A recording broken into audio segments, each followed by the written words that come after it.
Welcome to the Fear and Greed Business News Afternoon Report for Thursday, the 30th of May, 2024. I'm Sean Aylmer.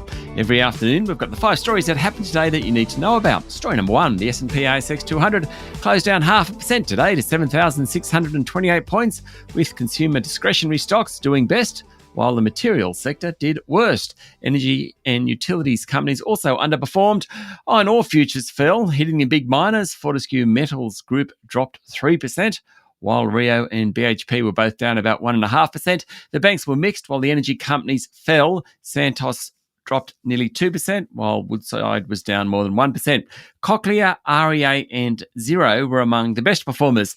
The S&P ASX 200 is now down 3% from its highs of just 2 weeks ago.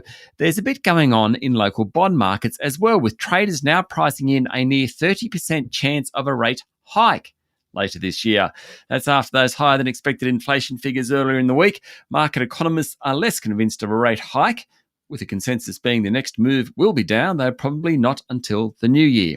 Story number 2, Brent crude continues to trade around the $83 to $84 a barrel mark, and that's keeping petrol prices across the country pretty low. According to the Australian Competition and Consumer Commission, petrol prices in Sydney are low, but turning. Maybe you fill up now if you live in that city. In Melbourne, they're about the lowest point of the cycle. Same deal in Adelaide, while in Brisbane, they may fall lower. In Perth, they are close to the highest point. Story number 3, the Reserve Bank Chief Economist Sarah Hunter today told a conference that the Central Bank Board is absolutely focused on the fact that inflation is clearly still above the target band. Doesn't sound like a comment recommending interest rate relief anytime soon.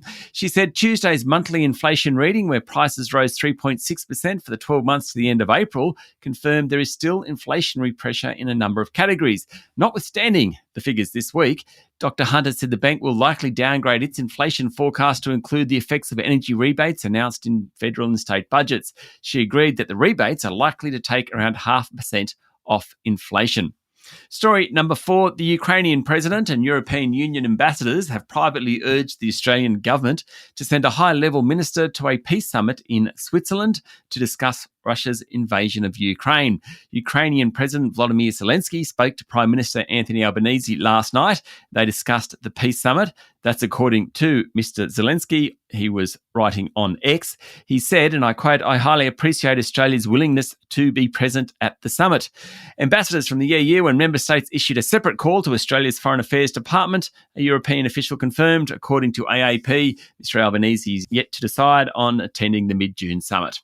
And story number 5, an Australian Hong Kong dual citizen has been found guilty, along with 13 others, of subversion charges under a controversial 2020 national security law imposed on Hong Kong by Beijing. There are also 2 acquittals, the first time that's happened when anyone's actually been charged with breaching the security law. The 16 defendants who received their verdicts were among 47 who were accused of conspiring to subvert state power by holding unofficial primary elections, according to Bloomberg. The defendants are accused of a vicious plot to paralyse government and force the city's leaders to resign through an unofficial pre-selection ballot in the July 2020 citywide election. Now, 16 got their verdict yesterday. The remaining 31 had already pleaded guilty. The convicted face a maximum penalty of life in prison and will be sentenced at a later date. Gordon Ung, who attended Waverley College in Sydney's East, is one of those. He's been detained since 2021 on the national security charges. That's it for the afternoon report for Thursday, the 30th of May, 2024. Michael Thompson and I will be back tomorrow morning with the Friday edition of Fear and Greed Business News. I'm Sean Aylmer. Enjoy your evening.